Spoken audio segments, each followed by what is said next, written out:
Bom dia, meu povo. Bom dia. Ô Ricardo, você consegue apagar essa luz da frente aqui para nós? Não pode ficar muito escuro não, senão você cochila, meu irmão. Mas também não dá para ler, né? Roseli, foi difícil levantar hoje, né? Mais difícil ainda levantar 5. Que coisa. Benção, meu irmão. Esse aqui é o melhor lugar para você estar. Vem passar frio. Vai passar frio em casa. Não tá frio com esse moletomzão aí, ó. Muito bem. Mas vai passar frio em casa, passa frio aqui com a gente, com os crentes, estudando a palavra. Tá um cheirinho de alho na manteiga lá atrás que você tem que ver. Tem almoço daqui a pouco. Estamos na bênção. Vamos orar, meu povo, para a gente começar. Temos aí boa tarefa pela frente e difícil, né? Falar sobre sabedoria bíblica, expor a teologia desses livros é tarefa difícil para nós, dependemos aí do Senhor. Vamos orar para que Deus nos capacite.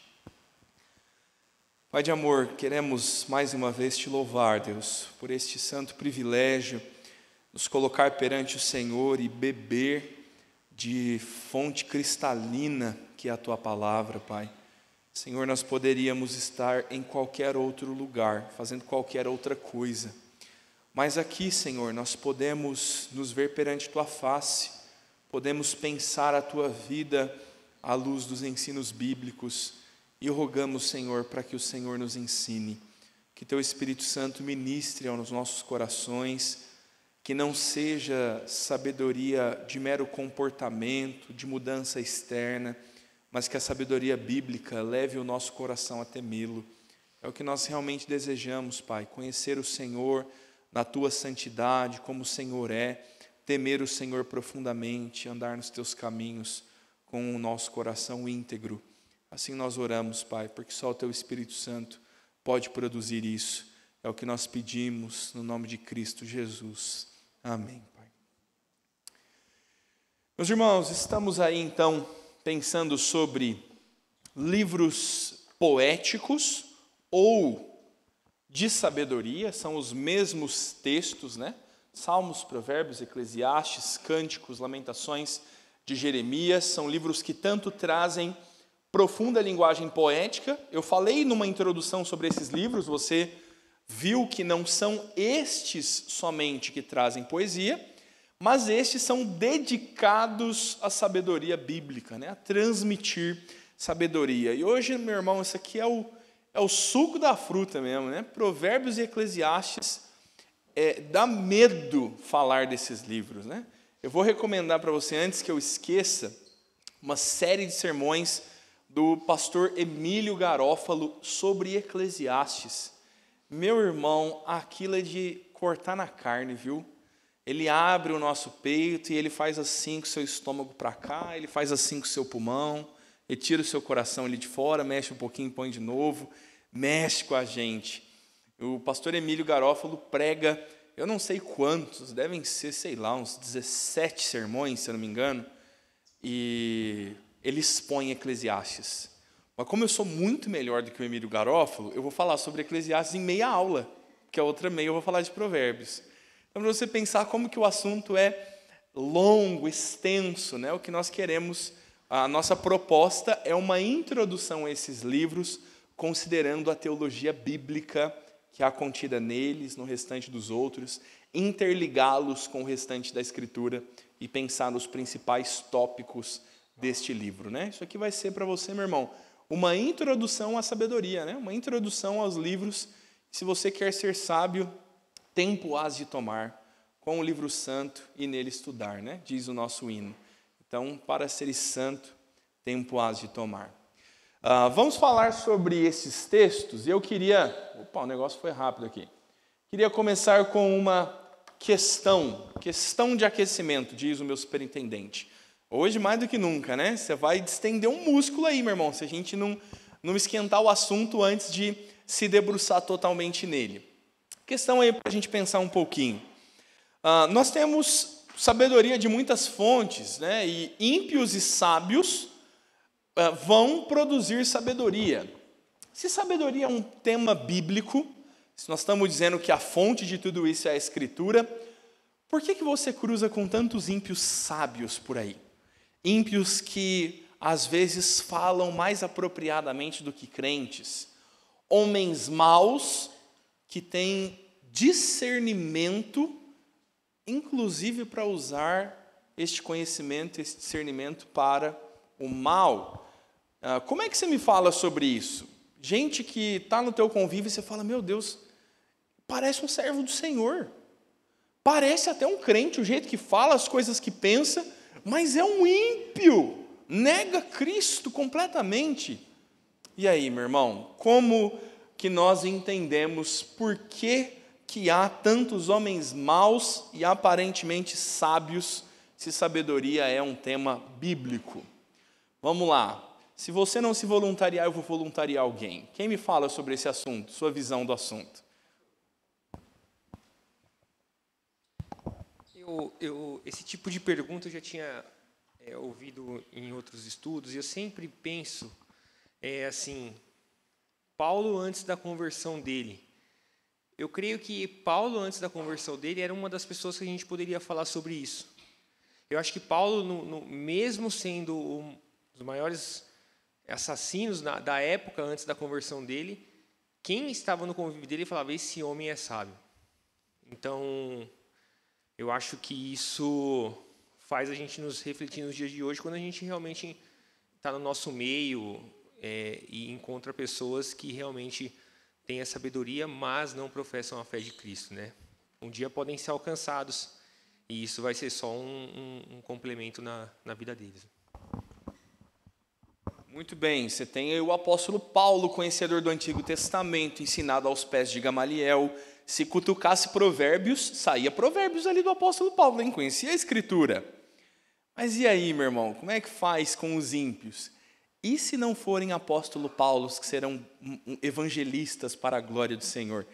E o ímpio, quando é ímpio mesmo, sabe o político que você não gosta? Aí você pensou em algum aí, né? Quando ele fala uma coisa certinha, mas você não gosta dele, mas o que ele falou está certinho. E como crente você tinha que falar, é verdade, nisso aí ele está certo. Como que gente ruim produz coisa boa? Vai lá, Ricardo. Está relacionado com a graça comum? Acho que não, eu que perguntei. Não, porque eu creio que o pecado ele realmente ele manchou a criação, mas a criação ainda contém elementos de Deus como Criador, né? Então ele continua com capacidade de amar, com capacidade de pensar, de criar, de viver e adquirir sabedoria, mesmo que mundana, ao longo da vida dele. Ele só não tem a sabedoria que Provérbios fala, que é temor ao Senhor, né? O princípio da sabedoria é temer a Deus. Eclesiastes, o Salomão termina assim, tema a Deus e esse é a suma de todas as coisas. Então vejo a graça comum agindo como providência de Deus e como um freio de Deus para que a humanidade não seja completamente deturpada. Sim. Rapaz, vai lá, Arsênio. Agora vai vir aqui uma sabedoria, meu irmão. É que assim, a gente percebe que o ímpio tem muito bom senso, tem inteligência, mas ela sempre está ligada a um pensamento mais humano, né, e racional do que propriamente sábio. Porque para ser sábio você tem que conhecer quem é a sabedoria, né? E quem é a sabedoria, se não tiver no coração do ímpio, nunca vai existir. Aliás, nunca vai estar no coração do ímpio, né? Meu irmão, o Arsênio foi bem pontual aqui no que nós estamos falando. Vai lá, Sônia. Não sei, eu penso um pouco que está relacionado à heteronomia, assim, aquilo que todos nós sabemos o que é certo, mas não fazemos o que é certo. Então, para mim, está relacionado a isso, ao desvio, à negligência. Heteronomia. Todos nós sabemos o que é certo. Será que todos nós sabemos? Em alguma instância, sim. Se acha um ímpio com bom senso. Você vê, o governante fulano falou um negócio que está certo. Ó, gente, até o relógio quebrado, 2 vezes por dia, acerta a hora. Por que você cruza com ímpios que têm alguma aparência de discernimento, que falam com sensatez e aparente sabedoria em diversos momentos? Por que existiria uma lei invisível, uma regra moral que está aí e todo mundo tem algum bom senso? Eclesiastes nos responde. Eclesiastes diz que Deus colocou a eternidade no coração do homem. Contudo, ele não pode descobri-la sozinho. Mas é certo que Deus inscreveu a lei moral no coração do homem. Você tem diversos erros, diversos pensamentos, mas ao mesmo tempo você tem princípios que são morais e reguladores em todos os contextos. Assassinato. Assassinato é um princípio. Você tem alguns lugares que consideram um assassinato em legítima defesa talvez ali justificado, outros lugares você encontra um aborto justificado, há diferenças com certeza, mas na maioria das culturas do mundo inteiro, e naquelas que nunca se conheceram, eu não posso tirar a sua vida. Opa, tem um senso comum aí. É conhecimento bíblico, sabedoria divina de Provérbios e Eclesiastes? Ainda não. Mas por que eu estou te levando a pensar nisso? Porque tudo aquilo que parece acerto está ligado a essa regra moral definida por Deus. Meu irmão, absolutos existem. Deus, ele é a regra de sabedoria absoluta. Toda aquela inclinação do coração humano que se aproxima da sabedoria de Deus é boa. Nós não estamos vivendo um relativismo, isso é uma mentira. A verdade ser relativa, o que é bom ou mal ser relativo, é uma grande mentira. E nós percebemos que se há um país melhor do que o outro, se há um lugar mais prazeroso, um lugar melhor de se viver do que outro, é porque este modo de ver o mundo se aproxima mais do Senhor em detrimento deste. Então eu sempre vou ter um padrão absoluto de sabedoria. O que acontece com esses ímpios aqui? De vez em quando um ímpio pensa algo que parece muito com a Bíblia. Por que o ímpio consegue chegar a essa conclusão? Graça comum, Ricardo disse. Graça comum. Ele tem a lei de Deus moral inscrita no coração. Então quer dizer que ele consegue fazer tudo sem conhecer a Bíblia? Não, meu irmão. É só aquela hora do dia que ele consegue acertar. O resto todo está equivocado. Ele não tem salvação em Cristo, mas ele ainda no seu pecado, na imagem de Deus completamente distorcida, ele ainda tem uma fagulha do que é a imagem de Deus, do que é o conhecimento da verdade. Ainda é possível haver algum bom senso por graça comum de Deus. Mas se você quer viver no temor do Senhor, graça comum não te basta. Você vai viver errando. Vai lá, Wagner. Pastor, no livro de C.S. Lewis tem um apêndice, que no livro Abolição do Homem, lá ele debate sobre a questão de que se você vai abolindo a lei moral, ao final você abole o próprio homem, né? A ideia do homem. E aí no apêndice que o livro tem, ele traz que em todas as culturas, em vários momentos da história diferentes, tivemos ali os mesmos princípios morais vistos nela. Então, por exemplo, no tema justiça sexual, no judaico, na cultura judaica, temos, né, o não adulterarás de Êxodo 20:14.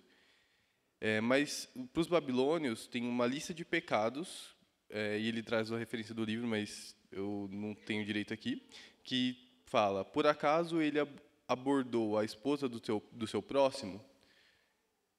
Em nórdico antigo, em Valopsa 38-39, ele fala: em Nastron, que é inferno, eu vi tapeadores das esposas dos outros. Quando a gente fala do tema deveres para com os parentes mais velhos e ancestrais, no judaico nós temos o honra teu pai e tua mãe, de Êxodo 20:12, mas na lista de deveres de Epiteto, que é da Grécia, temos o cuidar dos parentes. E na Babilônia temos, na mesma lista de pecados, por acaso ele desonrou pai e mãe. Só para complementar a fala. Sim. E aí, esse é até uma questão curiosa, porque você vai ver, se você for estudar o assunto de provérbios, você vai ver, às vezes, provérbios bíblicos que há ensinos semelhantes na Mesopotâmia, que há ensinos semelhantes na sabedoria árabe. Nós vamos tocar nesse assunto aqui. E alguém vai dizer assim, tá vendo? O povo de Deus fez nada mais do que ajuntar os ensinos de todos os povos e saiu a Bíblia. Isso aqui é liberalismo teológico, meu irmão. Nós estamos negando a inspiração da Escritura. Não. O povo de Deus recebeu revelação clara da Escritura e essa revelação é tão boa e perfeita que até os outros povos têm fagulhas, centelhas. Os outros povos estão quebrados em cacos, mas de vez em quando ele pega um caquinho lá e fala, olha como é que esse caquinho aqui é bonito, ó. Honrar pai e mãe. Lá os vikings honram pai e mãe, ó, para você ver. O viking é da mulher do próximo, né? Aí toca na carne mesmo, né? Mexe com a minha mulher não, rapaz. Quem mexe com a mulher do próximo vai para o inferno do viking. Então você tem fagulhas dessa imagem. Então o que a gente quer hoje não é encontrar pontos de bom senso. Não é ajuntar cacos de uma visão de sabedoria quebrada no mundo, tentando achar um jeito de viver a vida. Quem vive assim, meu irmão, vai procurar um pouco de sabedoria em Buda, vai procurar um pouco de sabedoria na Escritura, um pouco de sabedoria no horóscopo, um pouco de sabedoria lá no Pablo Marçal, um bocado de sabedoria lá no Leandro Carnal, e aí de vez em quando eu vou ler Aristóteles também. Eu estou procurando sabedoria de alguma forma. Meu irmão, sabedoria bíblica é da Escritura. Se vez ou outra um ímpio fala algo parecido com a Escritura, não é a Bíblia que copiou dele e foi lá procurar externamente. A Escritura está nos mostrando um padrão absoluto de sabedoria. E vez ou outra, um ímpio chega perto desse padrão por graça comum, por imagem de Deus ainda permanente no homem caído em pecado. Então nós queremos pensar nessa sabedoria pura e cristalina como ela é. Vamos dar uma olhadinha primeiro em Provérbios, para a gente pensar um pouquinho sobre isso. Não se preocupa com o texto de Reis, não, meu irmão. Calma aí. Os crentes Olha aqui, ó, Roseli, aqui, ó. Dedinho rápido, eu quero ler o texto. Não pode ir em Provérbios. Capítulo 1 nós vamos ler.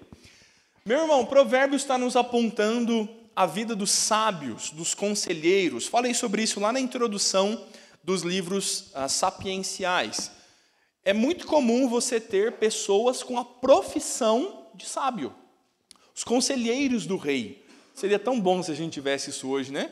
O assessor do político hoje em dia, normalmente, quem está correndo atrás de votos, né? É quem devia estar lá aconselhando o rei. E nós temos isso na cultura hebraica muito forte. É muito provável que o trabalho de compilação dos ensinos de Provérbios seja feito por sábios assim. Nós temos pouco registro sobre a formatação do livro de Provérbios, mas nós sabemos que este Salomão tão famoso escreveu cerca de 3.000 provérbios e mais de 1.000 cânticos, e aí a referência ali de Reis está te contando isso. O que nós fazemos com toda esta sabedoria? Nós os aglutinamos no livro de Provérbios. Salomão não é o autor de todo o livro de Provérbios. Nós vamos falar dos 2 últimos capítulos que trazem no título 2 autores diferentes, e no corpo do texto nós também temos provérbios e adágios de autores desconhecidos. Mas fato é que a maior parte do livro é composta por Salomão. Por que Salomão era sábio? Pediu a Deus, pediu ao Senhor. Ei, jovem, oração para você fazer aí, ó. Para de pedir namorado. Fala, Senhor, me faz sábio. A oração é essa, Senhor, me faz sábio. E a Escritura nos ensina, todo aquele que precisa de sabedoria, peça ao Senhor que dá e ninguém lhe impropera. Deus não põe obstáculo para ninguém ter sabedoria no Senhor. Meu irmão, a gente precisa começar a orar por sabedoria. Vasculhe o teu coração. Qual foi a última vez que você consultou a Deus pedindo sabedoria para tomar uma decisão? E tomar uma decisão não é comprar um apartamento, não é mudar de cidade. Tomar uma decisão é teu filho aprontou em casa, eu não sei quão duro deveria ser na correção. Vai lá falar com o Senhor, pedir sabedoria a Deus. Salomão é um homem que nos aponta um bocado dessa sabedoria. Veja, meu irmão, essa imagem escura aqui, né, obscurecida. Isso aqui é uma pintura, uma gravura, na verdade, de uma escultura em cobre, da rainha de Sabá procurando Salomão para conhecer dessa sabedoria. Por que que os outros povos têm textos tão parecidos com a sabedoria bíblica? Porque eles virão, todos os povos virão ao Senhor dos Exércitos para ouvir dessa sabedoria bíblica. Salomão, então, vai compor com sabedoria dada por Deus. Ele vai expor toda a verdade bíblica com essa sabedoria derivada do Senhor. Então, nós temos autores estrangeiros, como, por exemplo, Agur e Lemuel. Os dois últimos capítulos da Escritura, lá em Provérbios, são compostos por esses dois. Está no título da sua Bíblia. E eles são da tribo de Massá. Olha para você ver que curioso. Massá é um dos filhos de Ismael. Gênesis 25:14 nos mostra isso. Eles são árabes. Agur e Lemuel. Como que isso casa com a nossa teologia bíblica? Deixa eu começar a trazer isso para a nossa série de estudos. Meu irmão, Deus elegeu para si um povo. Deus está se revelando no povo de Israel. Existe uma aliança com o povo de Israel. Mas Deus não tem um compromisso com etnias. Deus recebe na sua aliança todo aquele que no seu coração passa a temer o Senhor. Agur e Lemuel não são, nesse texto, prova de que sabedoria árabe é tão boa quanto hebraica, quanto a bíblica registrada. Mas o texto está nos mostrando que Deus expande o seu conhecimento e a sua revelação até a povos como aos árabes. E a gente vai ter, então, outros autores falando. E, meu irmão, se a sabedoria bíblica chegou na Arábia, por que de vez em quando você não vai cruzar com um filósofo árabe do século IV falando de sabedoria bíblica? Ele tem nos seus fundamentos este padrão perfeito que nós encontramos em Provérbios, em Eclesiastes e em toda a Escritura. Então, daí provém o fato deste conhecimento se espalhar por todas as regiões. Então, perceba como a disseminação desses princípios bíblicos vem da revelação de Deus para fora. Os povos vêm até Israel, vêm até o povo de Deus, o povo da aliança, beber dessa revelação do Senhor, porque Deus está ali se manifestando no povo da aliança. Bem, propósito de Provérbios, manifestar uma boa sabedoria. Não há um contexto histórico que seja indispensável.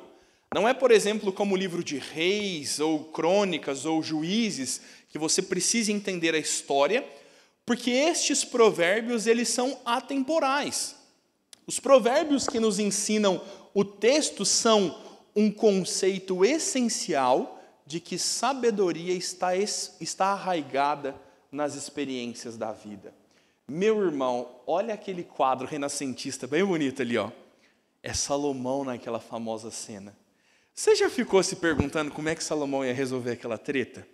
Alguém nunca ouviu a história de Salomão com as duas prostitutas? Alguém nunca ouviu? Seja sincero, meu irmão, que você vai ajudar muito a nossa aula. Alguém nunca ouviu a história?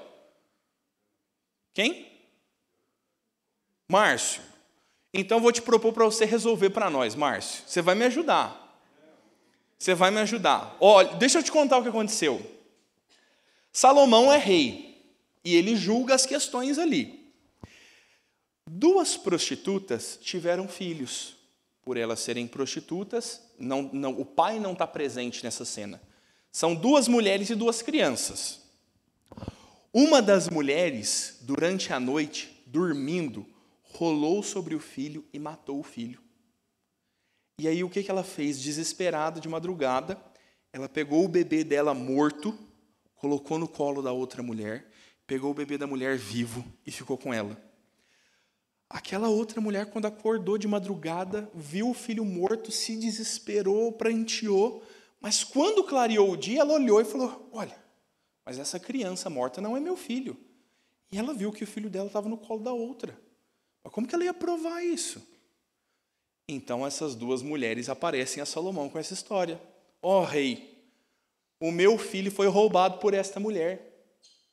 E agora eu tenho essa criança morta nos meus braços que não é o meu filho. O meu filho está lá. Como é que resolve um negócio desse, Márcio? O que você propõe para resolver? Você tem uma proposta? Eu nem imagino. Não. Difícil, não é? Por isso que eu queria alguém que não conhecesse essa cena. Márcio, se você fosse Salomão, o que você falaria para elas? No caso, matava as duas, pronto. Matava as duas? Pronto. Resolvia. Quem vai criar o menino não vai ser nem você. Vai as duas. Pronto. Olha só, Márcio, a solução. E é aqui para todos nós, né? Irmãos, sabedoria divina, discernimento. Salomão diz, tragam uma espada, um homem forte com uma espada. A imagem ali não está das melhores, né? Mas tem um cabra com uma espada grande aqui no canto da imagem. Tragam uma espada e cortem ao meio o bebê que está vivo. Quando você lê aquilo, você fala, meu Deus, não pode. Mas Salomão estava blefando. Então, quando a mulher vê que o seu filho vai morrer, qual é o sentimento de mãe? Prefiro que ele esteja vivo na mão de outra do que meu filho morrer. Deus o livre. Então, quando a mulher diz, não, rei, eu abro mão, o rei diz, então entregue, porque essa tem amor de mãe.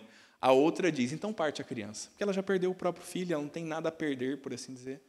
Então, veja como essa sabedoria, meu irmão, é aplicada às circunstâncias da vida. O que acontece entre essas duas mulheres é circunstância da vida.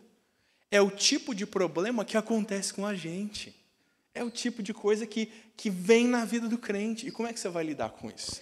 Como é que você vai lidar com essas circunstâncias? Então, sabedoria bíblica aplicada às experiências da vida. Vamos agora ler Provérbios capítulo 1. E Provérbios vai nos falar sobre qual o propósito do livro. O que o autor quer por meio deste livro de Provérbios. Provérbios capítulo 1, versos 1 a 7. Vamos ler todos representados pelo nosso seminarista Leandro, que está tomando um chimarrão aqui, hein, meu irmão? Você acha? Nós somos uma igreja multiétnica. Olha que chique. Muito bem. Verso 1 ao 7. Provérbios, vamos lá. Provérbios de Salomão, filho de Davi, o rei de Israel, para aprender a sabedoria e o ensino, para entender as palavras de inteligência, para obter o ensino do bom proceder, a justiça, o juízo e a equidade, para dar aos simples prudência e aos jovens conhecimento e bom siso. Ouça o sábio e cresça em prudência, e o instruído adquira habilidade, para entender provérbios e parábolas, as palavras e enigmas dos sábios. O temor do Senhor é o princípio do saber, mas os loucos desprezam a sabedoria e o ensino. Meu irmão, Salomão quer ensinar sabedoria. O grande objetivo de Salomão é entender as palavras de inteligência. Lembra lá da nossa aula, quando nós lemos na introdução dos poéticos, o Salmo 119? Salmo 119, ali do verso 99 a 103, algo assim. O salmista diz assim, Senhor, a tua palavra me fez mais sábio do que os meus inimigos. A tua palavra me faz mais sábio do que os próprios sábios. Tua palavra me fez mais sábio do que os anciãos, entendo mais do que todos eles. E o salmista está dizendo que todo este entendimento provém da Escritura. Tempo de vida não dá sabedoria. Reflexão filosófica muitas vezes vai te conduzir a um grande buraco, não a sabedoria.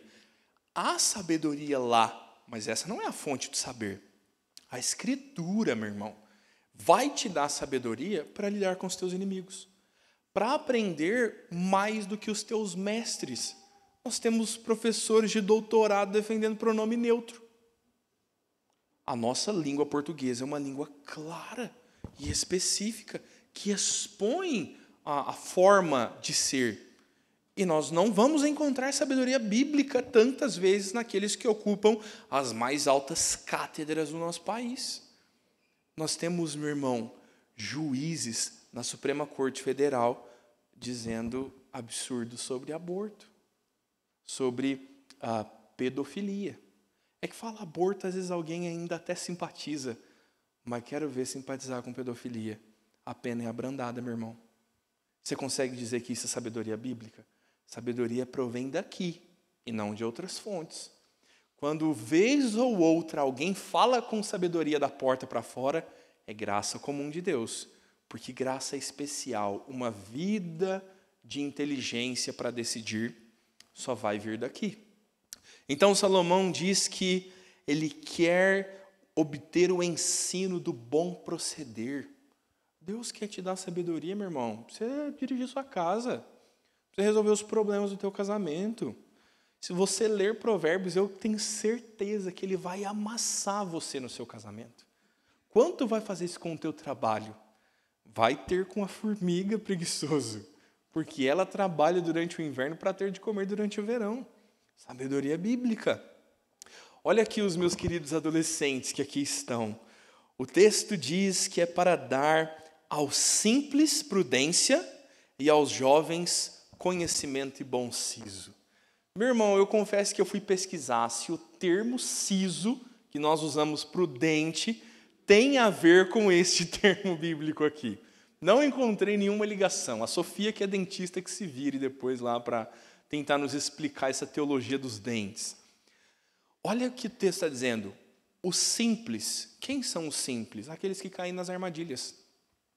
Jovens, vocês se acham sábios. Vocês são simples. A gente dobra vocês facinho. Jovens, o mundo engole vocês com uma facilidade que vocês vão rindo dos seus pais, dizendo, aqueles trouxas não sabem nada. O texto está dizendo que a sabedoria bíblica é para dar aos simples prudência.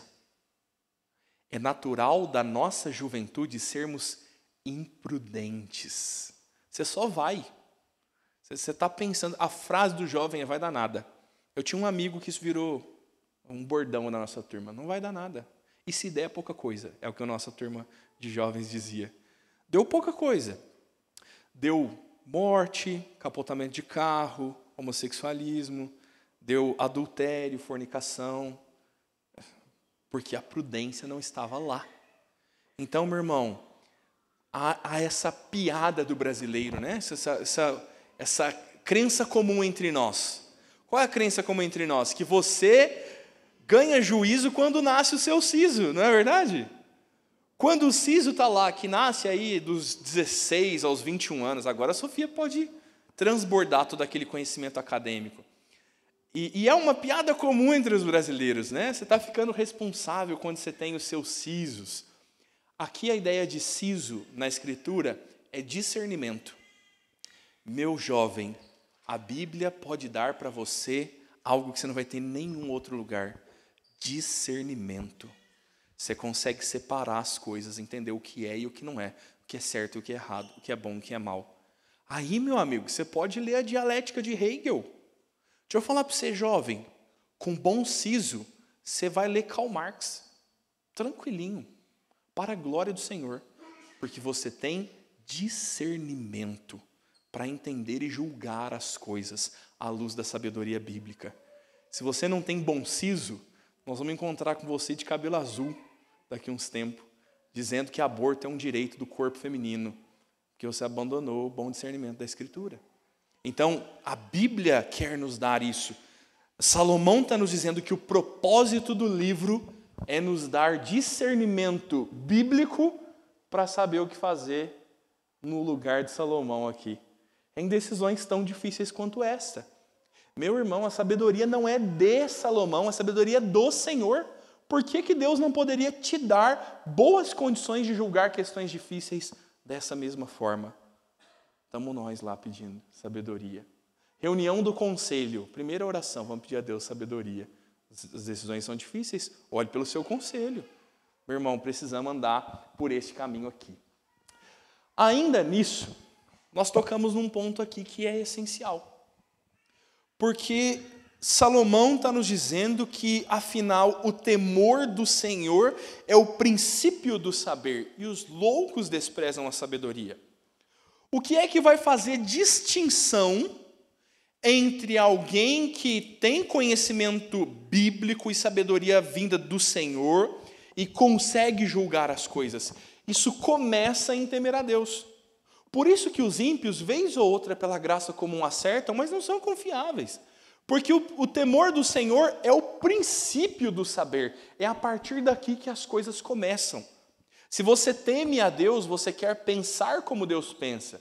Você quer aprovar e reprovar o que Deus aprova ou o que Ele reprova. E você passa a pensar junto com o Senhor. Por isso que essa sabedoria não é livro de conhecimento, ela não pode ser em tudo aplicada nas nossas faculdades. Poxa, vamos lá, vamos pôr o Wagner aqui, que gosta do direito, vamos pôr ele para dar uma matéria de Eclesiastes no curso de direito. E nós vamos ter juízes como Salomão. Por que isso não acontece? Porque é necessário um relacionamento pessoal com o Senhor. Porque é o temor do Senhor o princípio do saber. Se você teme a Deus, você não vai fazer o que não deve, não só por conhecimento da Escritura, mas por amor e temor ao Senhor. Você não quer pecar contra Deus.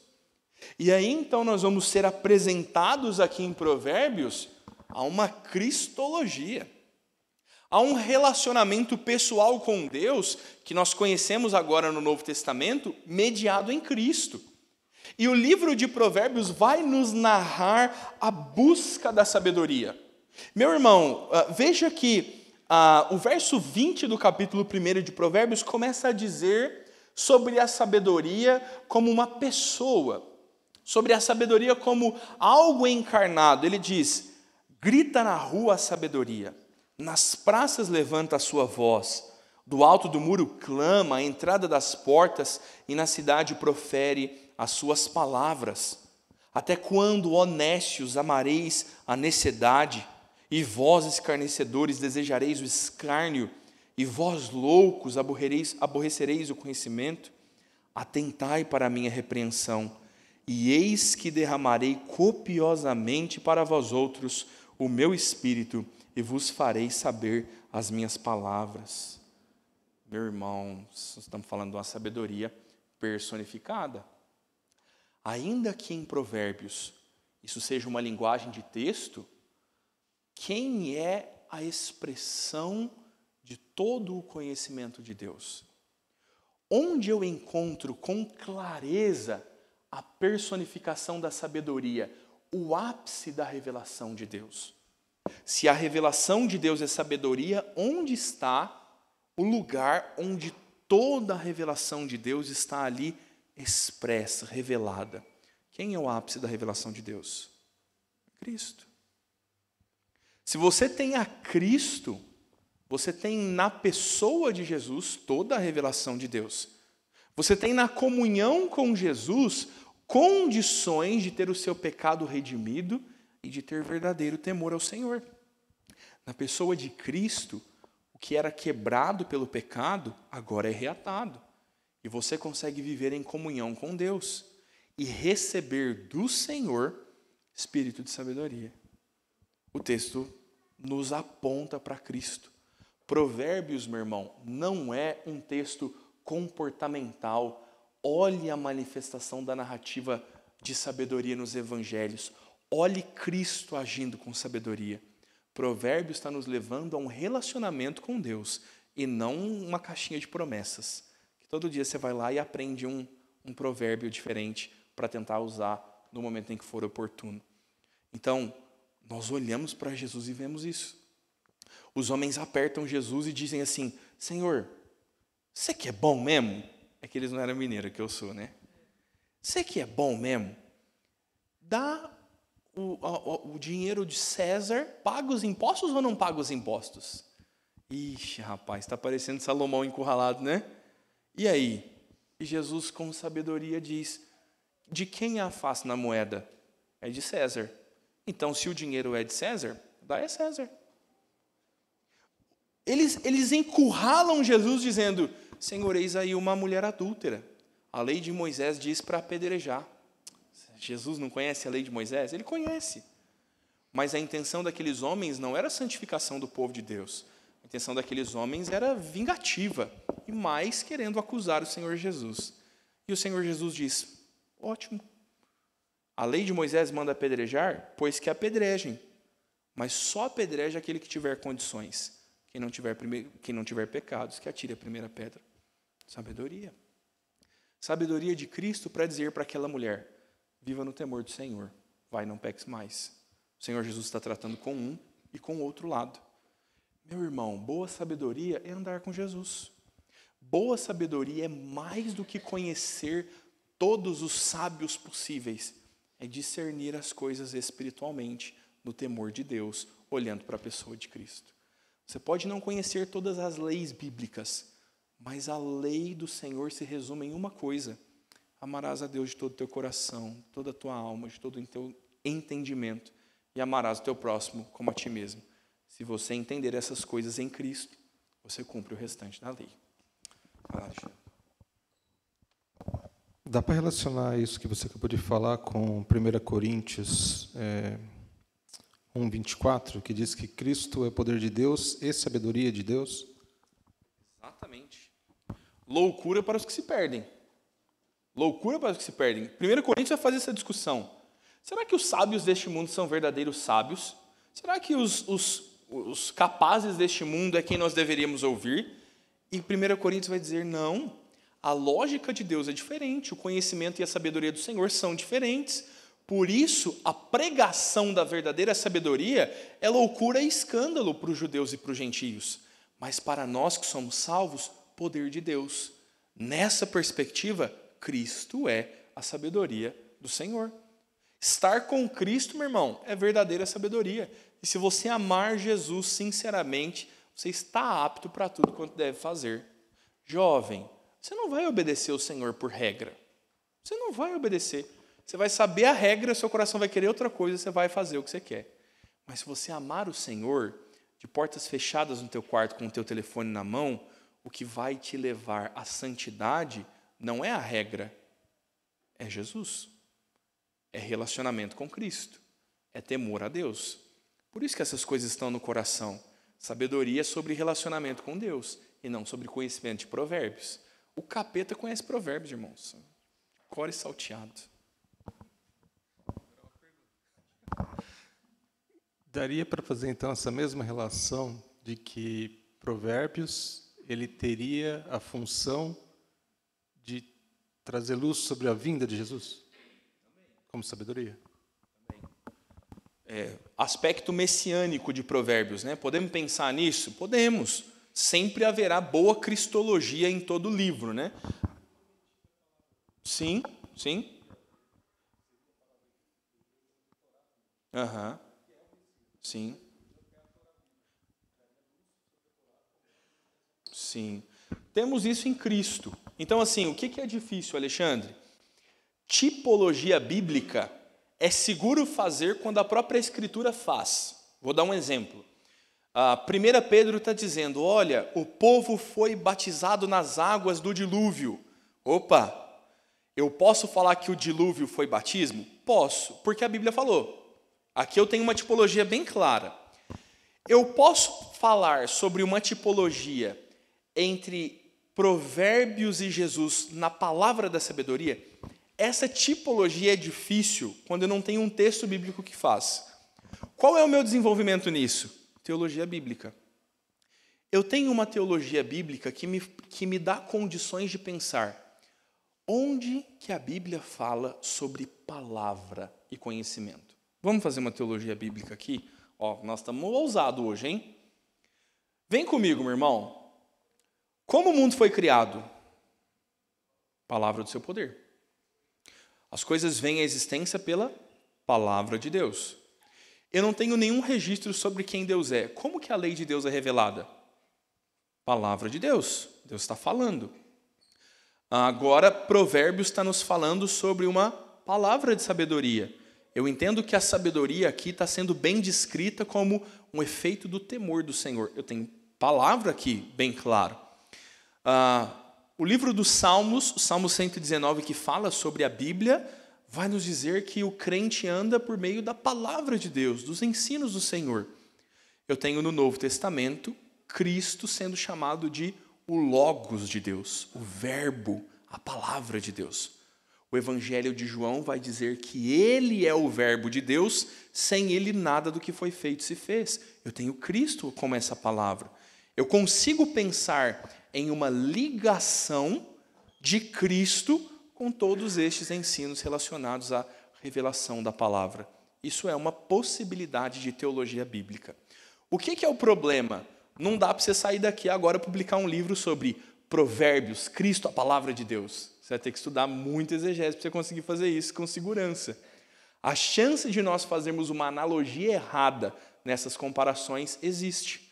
Então, tudo isso precisa ser cuidadosamente feito, né? Quando eu não tenho uma exposição bíblica clara fazendo esse comparativo. Tá bom? Fala, Arsênio. E assim, conforme os teólogos, o que liga toda a Bíblia é o mediador, né, a aliança e o reino, né? Sim. Então, em todos os livros da Bíblia, a gente vê ou uma das três, ou as três, né, ou duas. Nos livros sapienciais, ele não tem isso aí, por quê? Porque entende-se que o próprio Cristo é a sabedoria, né? Então, como ele é a própria sabedoria, aí faz a ligação também dos livros. Veja, meu irmão, essas são propostas. Reino, pacto e mediador é uma proposta de teologia bíblica. Posso estudar toda a Escritura e encontrar reino, pacto e mediador em toda a Escritura. Criação, queda, redenção e consumação é uma proposta paralela. As duas não se anulam, são teólogos diferentes dizendo, também dá para achar isso aqui em toda a Escritura. O que eu estou dizendo para vocês? Dá para achar palavra de Deus. Eu consigo criar uma teologia bíblica que enxerga a importância da palavra de Deus em todo momento, inclusive como sendo Cristo? Também consigo. Então, essas que nós temos já consolidadas, é as que nós seguimos com segurança. Nós temos ali o mediador na sabedoria, no livro de Provérbios, sendo a própria sabedoria. Cristo é esse próprio mediador que está ensinando. E eu consigo encontrar sequências assim também em toda a Escritura. Tá bom? Deixa eu me adiantar aqui para a gente tentar chegar em Eclesiastes. Meu irmão, pense nesse teocentrismo. A finalidade dos livros de sabedoria não é comportamental ou cognitiva. Deus não quer que você mude sua forma de agir ou simplesmente que você passe a entender. Deus quer que você viva uma vida para Ele. O centro da sua vida é o Senhor.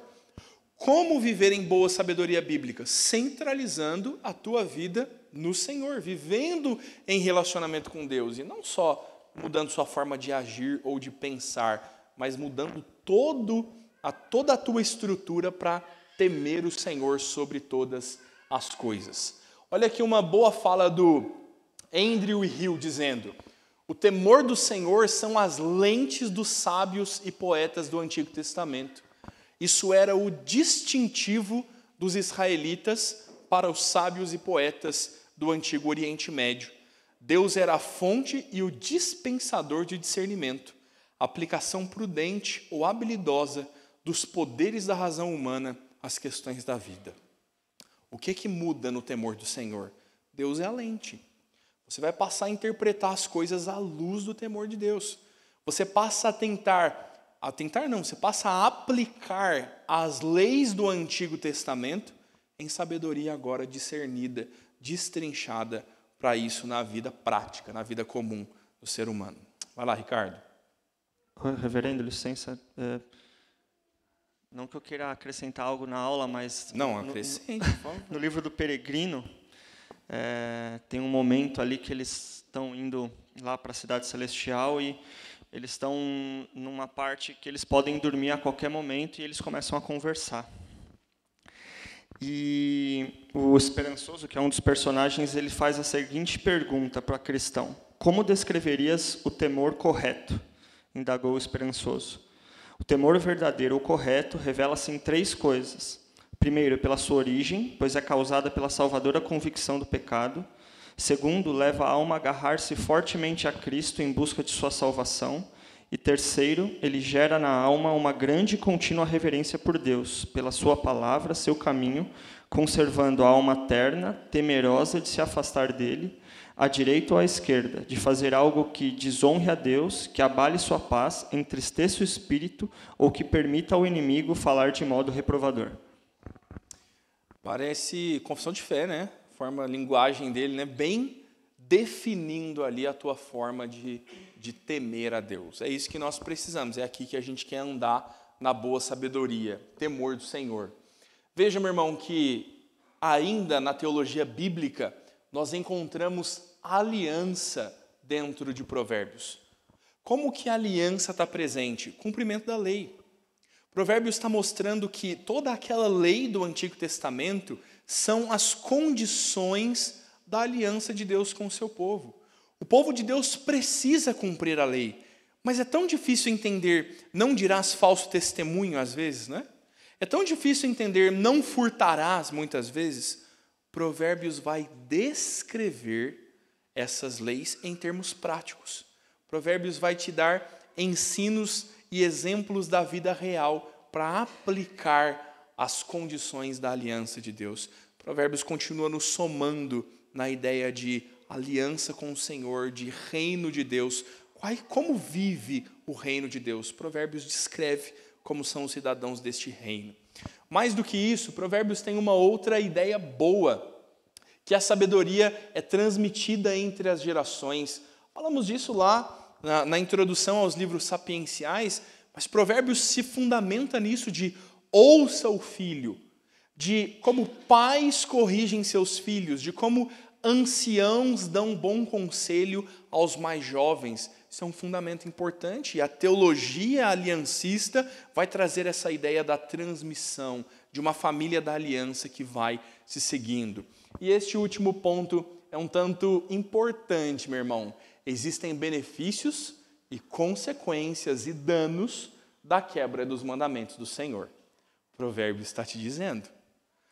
Quando o provérbio está dizendo, vai ter com a formiga, ó preguiçoso, o provérbio está te ensinando a lei do Senhor. Está te ensinando a trabalhar diligentemente. Se você nega este fundamento e você decide viver na preguiça do teu coração, você vai passar fome. A mão remissa passa necessidade, diz o texto de Provérbios. Meu irmão, o texto está ilustrando a vida comum de viver na aliança, na comunhão e na obediência do Senhor e os seus benefícios. E Provérbios está dizendo sobre como que viver na insensatez, sem levar em consideração o que Deus quer de mim, os seus danos, as suas consequências ruins e como todas essas coisas vão desembocar na vida do crente. Afinal, meu irmão, eu trouxe alguns provérbios. Pensei, mas assim, muito aleatoriamente mesmo. Abri minha Bíblia lá e fui rolando lá no computador os que eu já tinha grifado. E tantos deles eu queria trazer, eles são textos mais longos, não são provérbios só de uma ou duas frases. Como Deus está falando sobre o coração do homem como águas profundas, difícil de sondar, como Deus está falando sobre este verdadeiro temor e como ele se manifesta. Inúmeros são os provérbios, mas eu trouxe esses porque a minha ideia é ilustrar para você, poder pincelar para você como que na prática essa sabedoria bíblica está nos ensinando a cumprir a aliança de Deus. Veja, Provérbios 10, 26. Como vinagre para os dentes e fumaça para os olhos, é assim o preguiçoso para aqueles que o mandam. Olha que provérbio verdadeiro, meu irmão. Você já mandou num preguiçoso? Eu nunca mandei, mas já fui muito mandado pela minha mãe. Muito. É horrível lidar com gente preguiçosa. Você vai falar 1, 2, 5, 10, você acha que fez e não fez, e quando você vai ver, o menino foi lavar a louça e você tira o prato do armário com aquela borra de sujeira no meio. Que ele é preguiçoso. E isso é tão ruim de lidar como fumaça nos olhos, como vinagre nos dentes. É horrível lidar com gente preguiçosa. O provérbio está te mostrando a sabedoria bíblica, as leis de Deus sobre a diligência, sobre o respeito mútuo, sobre o trabalho e o serviço, numa forma prática, numa realidade prática. Dizendo, ó, preguiçoso, você vai se lascar, hein, preguiçoso? Presta atenção. Provérbios 11:14. Não havendo sábia direção, cai o povo, mas na multidão de conselheiros há segurança. Ah, meu irmão, como é ruim ser mandado por uma só pessoa. Você já percebeu isso?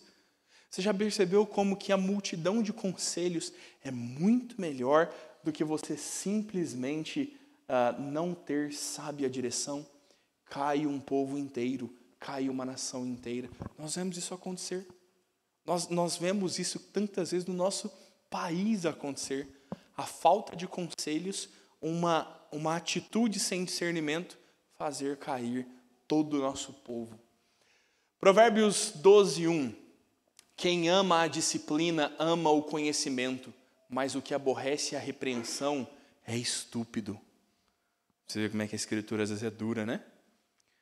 Você conhece gente que não gosta de ser corrigida? Eu conheço uma pessoa assim. Conheço uma pessoa que tudo que parece correção, se você falar que aquela pessoa fez algo errado, ou se você fizer isso sem ter muito cuidado, você vai comprar uma briga. A Bíblia está dizendo, isso aqui é estupidez, meu irmão. Você deveria se submeter à correção e entender que correção é bom para o crente. Correção vai aperfeiçoar a tua alma, vai te levar à santificação e te conduzir a Cristo. Então, ame a correção. O provérbio está falando em termos práticos, como que os adolescentes têm que amar seus pais. Não sejam estúpidos. Uma mensagem boa para a manhã de hoje, né? Não seja estúpido. Ame a correção. Louve seus pais quando eles te corrigem, segundo a palavra de Deus. Olha aqui que gostoso, meu irmão. Nós que somos miradinhos aqui, ó, nós todos estressadinhos, ó. A ira do insensato num instante se conhece, mas o prudente oculta a afronta. Não, pastor, é que eu tenho síndrome de borderline.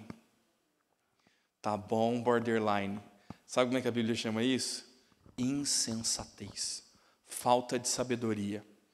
Porque os nossos jovens, e nós também já instruídos, Provérbios capítulo 1, eu omiti isso, né? Fala também, para dar instrução ao sábio.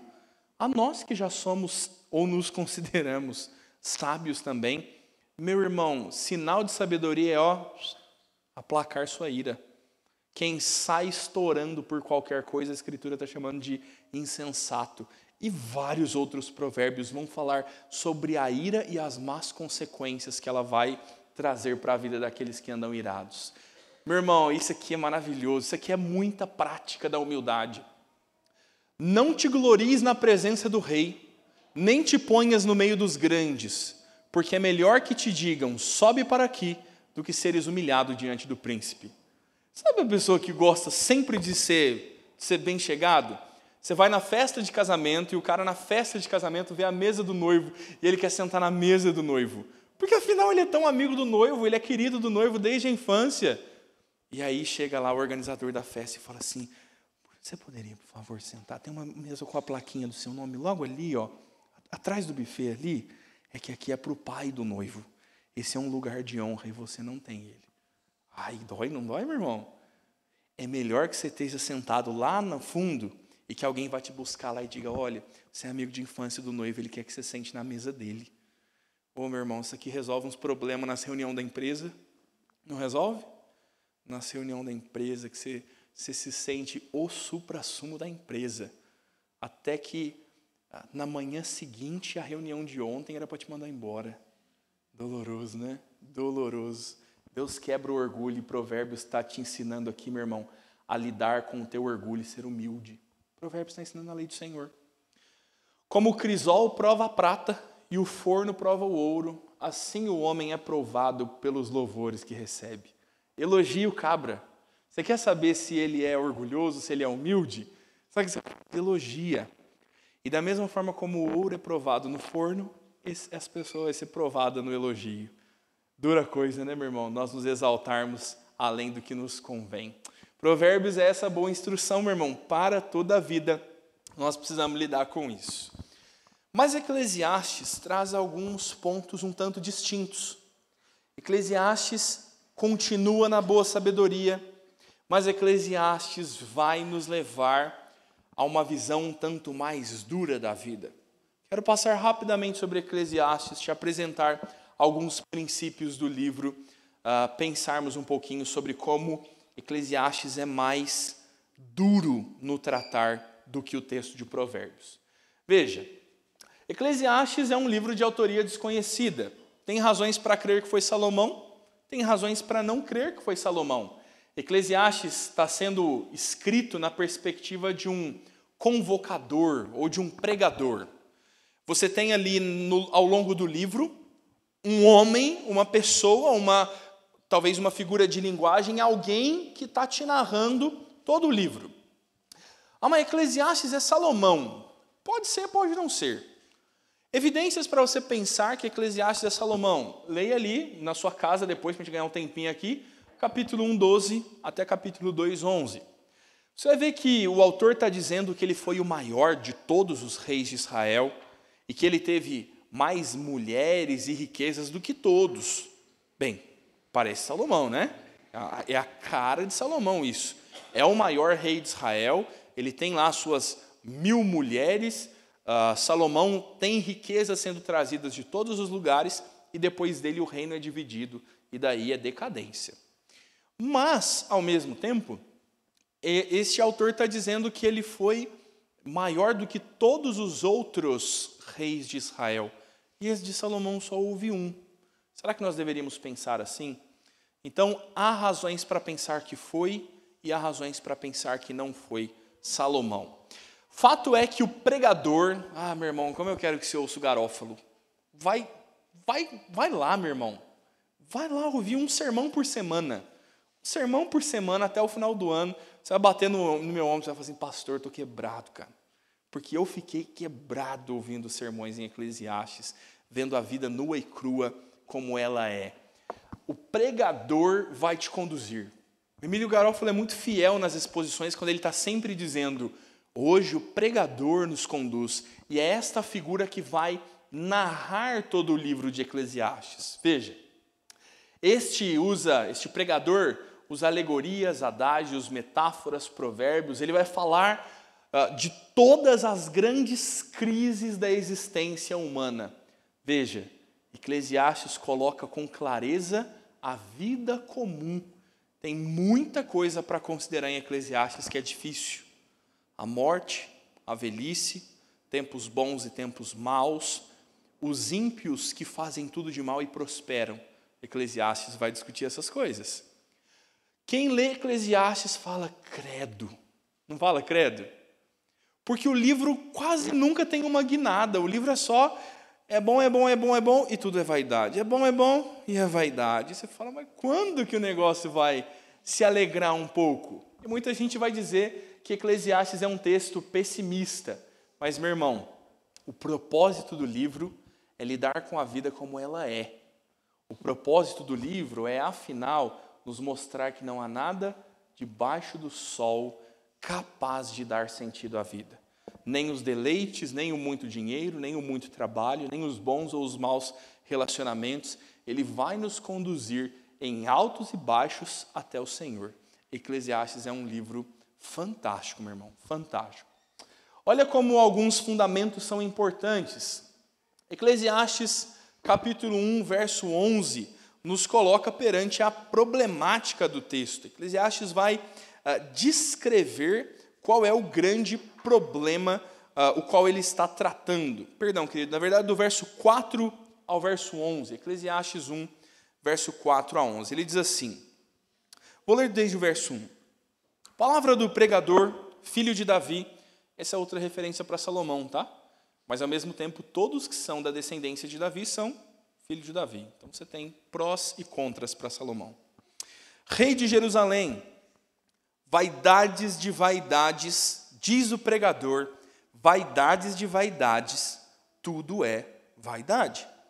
Que proveito tem o homem de todo o seu trabalho com que se afadiga debaixo do sol?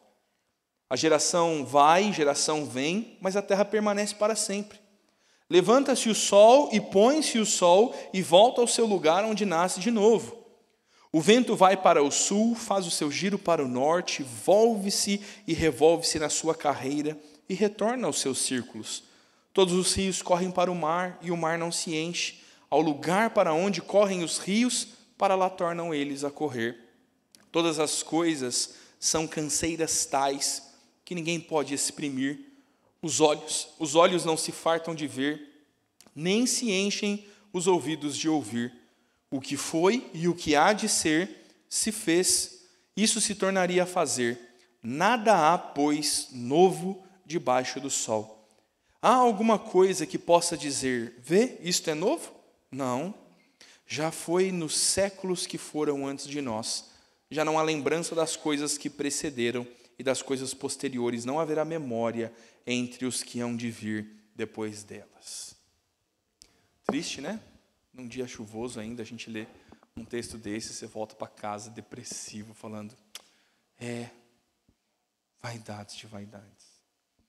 Veja, meu irmão, o texto está nos dizendo de um ângulo pessimista, triste, que o pecado é pecado e que as coisas ruins sempre voltam a acontecer, que o coração do homem é mau desde sempre e os problemas que nós julgamos problemas modernos estão aí no coração do homem desde a eternidade, desde quando foi criado.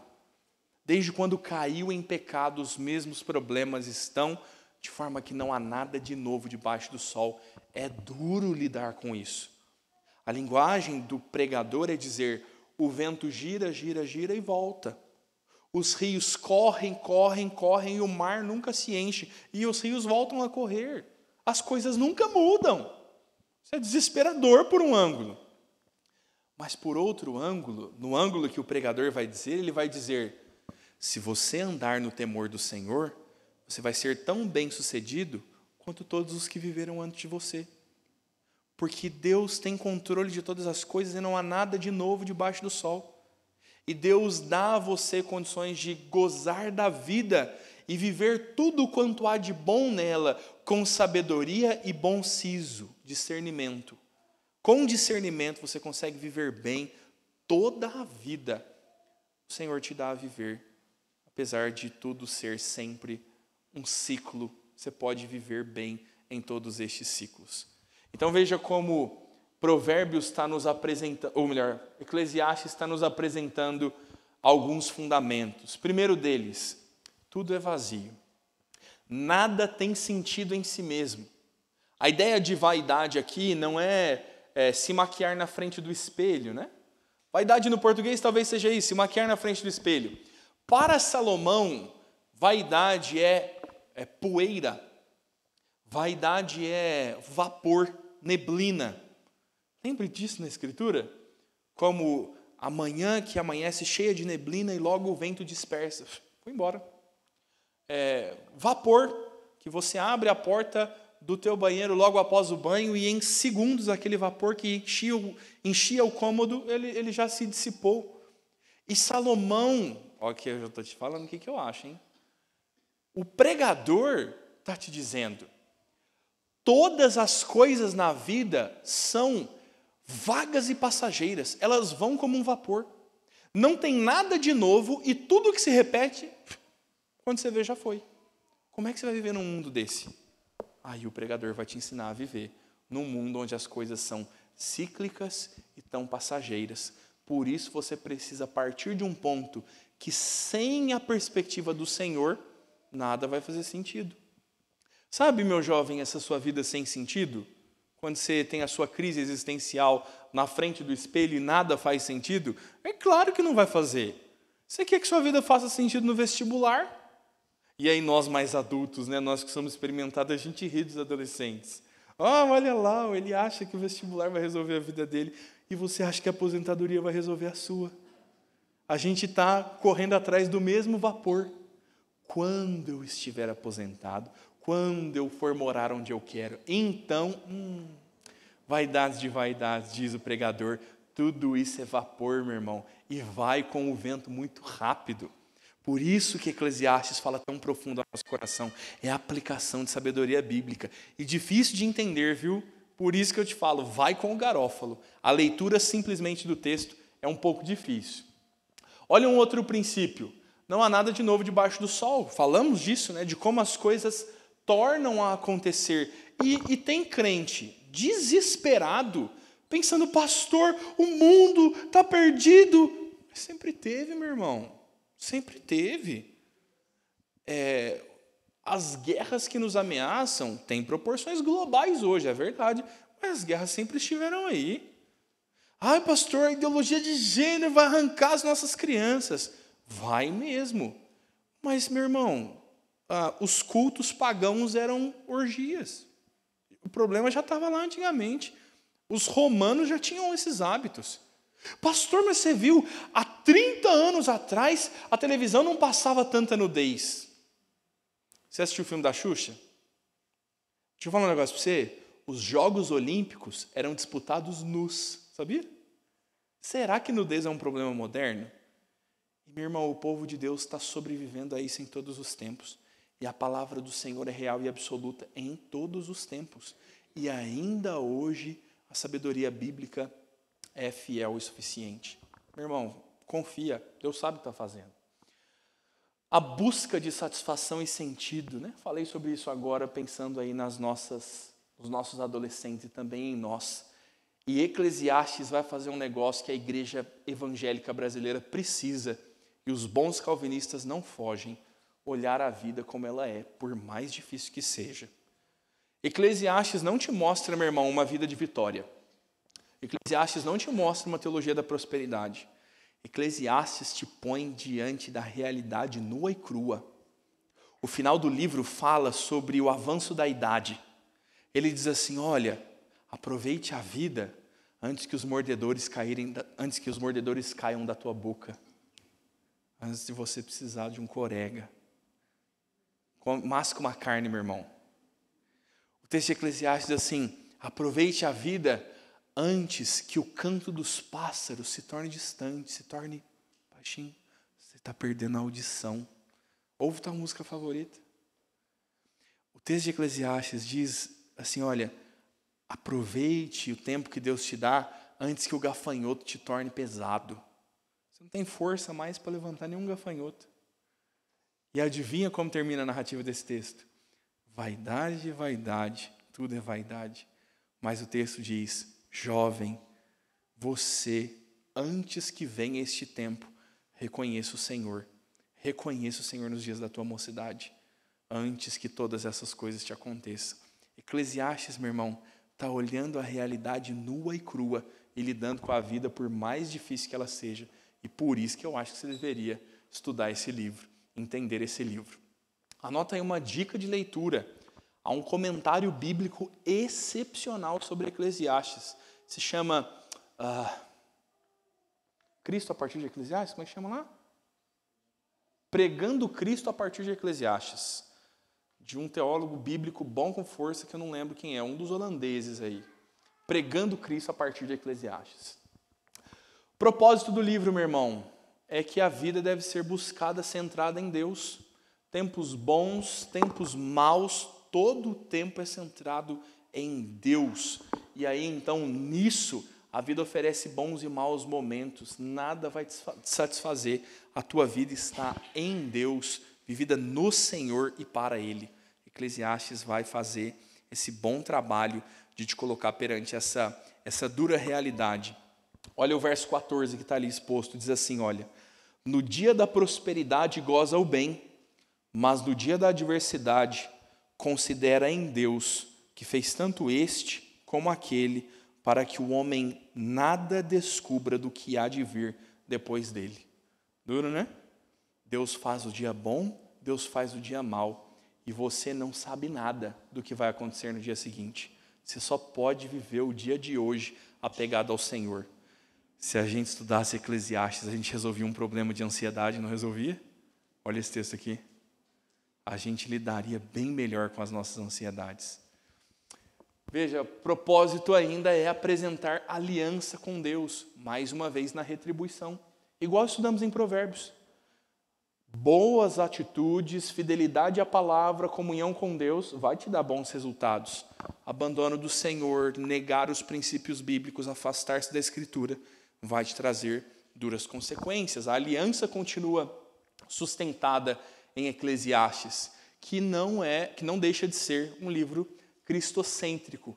Em linhas gerais, Cristo é a suficiência para o homem. De todo esse vapor que não pode preencher o homem, Eclesiastes vai nos apontar para Deus. Na revelação completa, agora nós encontramos Cristo nisso. Essa satisfação que o pregador diz que procurou incessantemente e não encontrou em nada no mundo, Eclesiastes nos deixa com essa sede que é saciada em Cristo. Então só o Senhor Jesus vai saciar essa busca desenfreada de Eclesiastes. E isso está além de qualquer busca eterna. Qualquer busca terrena.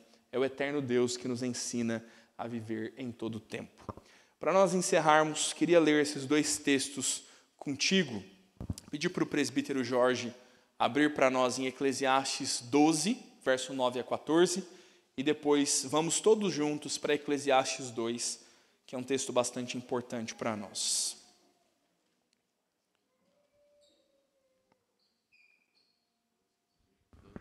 Eclesiastes 12, de 9 a 14. O pregador, além de sábio, ainda ensinou ao povo o conhecimento. E atentando e esquadrinhando, compôs muitos provérbios.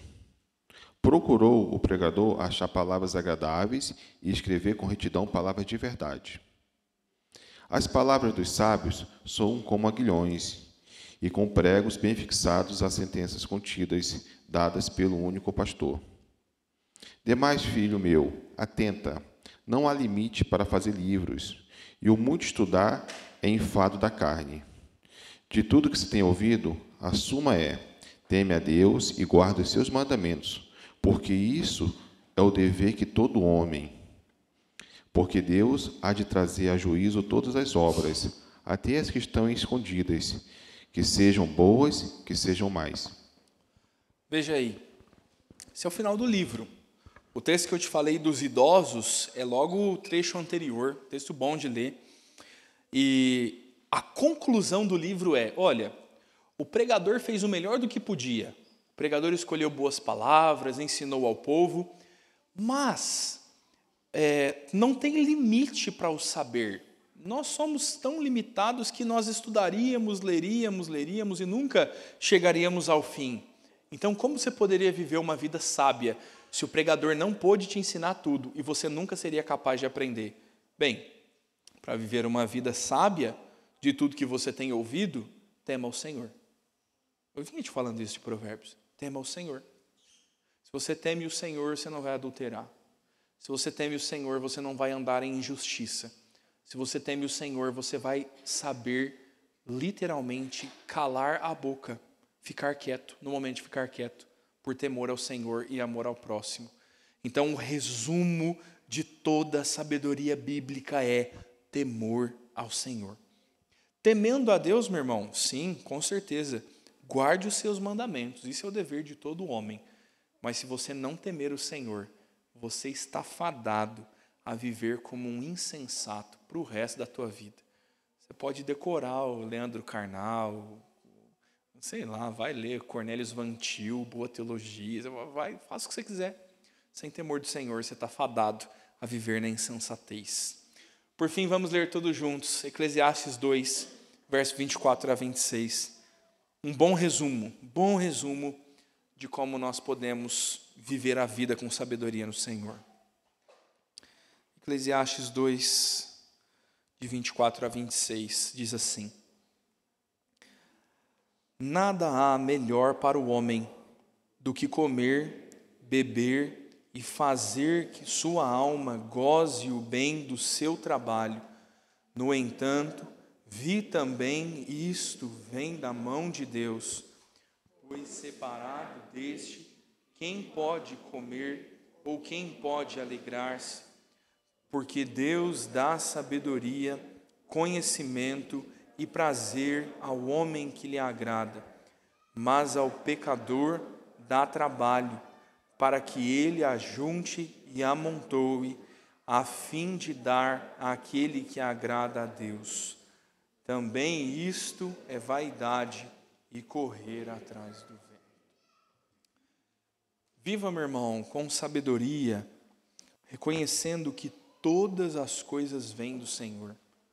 Coma o fruto do teu trabalho, se deleite nas alegrias que Deus te dá e faça isso sabendo que estas coisas provêm do Senhor, que a própria sabedoria provém do Senhor. Se você decidir viver uma vida à parte de Deus, sem esse relacionamento de intimamente temer a Deus, tudo bem, você vai viver. Mas o texto está te dizendo que você vai viver ajuntando, e no final, tudo que você ajuntou, Deus vai pegar e vai dar para aquele que o teme, porque Ele é o dono de todas as coisas. Então, esta vida no temor do Senhor é aquela que nós queremos viver com boa sabedoria. Que Deus nos dê graça para nós fazermos isso. Vamos orar, queridos? Vamos orar ao Senhor.